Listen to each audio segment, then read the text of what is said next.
NDA ప్రభుత్వం ఎన్నికలలో ఇచ్చిన హామీల మేరకు ప్రొద్దుటూరులోని విజయ్ కుమార్ సర్కిల్ టీబీ రోడ్డులో ఉన్న అన్నా క్యాంటీన్ను నంద్యాల ఎమ్మెల్యే వరదరాజులరెడ్డి ప్రారంభించారు. ఈ సందర్భంగా ఎమ్మెల్యే వరదరాజులరెడ్డి మాట్లాడుతూ గత ప్రభుత్వంలో జగన్మోహన్ రెడ్డి అన్నా క్యాంటీన్లను మూసివేసి పేదల కడుపు కొట్టారన్నారు.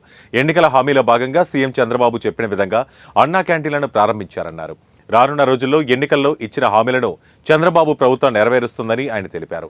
అనంతరం భోజనాల నాణ్యతపై అక్కడ భోజనం చేస్తున్న వారిని అడిగి తెలుసుకున్నారు. అక్కడ ఉన్న కార్యకర్తలతో ప్రజలతో కలిసి ఎమ్మెల్యే భోజనం చేశారు. మరి జగన్మోహన్ రెడ్డి గారి ప్రభుత్వం వచ్చిన తర్వాత అన్నా క్యాంటీన్లను మూసివేయడం జరిగింది.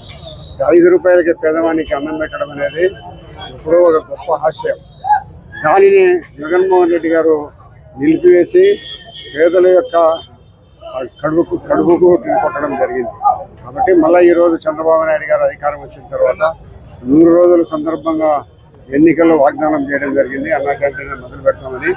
ఈరోజు కూడా మళ్ళీ ఒక 6 రోజులు ప్రభుత్వం యొక్క మంచితనాన్ని, ప్రభుత్వం అధికారంలోకి వచ్చిన తర్వాత ఏమేమి కార్యక్రమాలు ఇప్పటికే నెరవేర్చింది, ఇంకా నెరవేర్చేటి అని అతి తక్కువ సమయంలో ఒక 6 నెలల కాలంలో పూర్తి స్థాయిలో వాగ్దానాలను నెరవేర్చేదాని కోసం ప్రభుత్వం నిర్ణయం తీసుకోవడం జరిగింది. ఈరోజు ప్రొద్దుటూరులో మన అన్న క్యాంటీన్ ఓపెనింగ్ చేసినాము. దాదాపు సుమారు 600 మంది భోజనం 5 రూపాయలతోనే భోజనం చేసే ఒక మంచి అవకాశం తెలుగుదేశం పార్టీ ప్రభుత్వం చంద్రబాబు నాయుడు గారు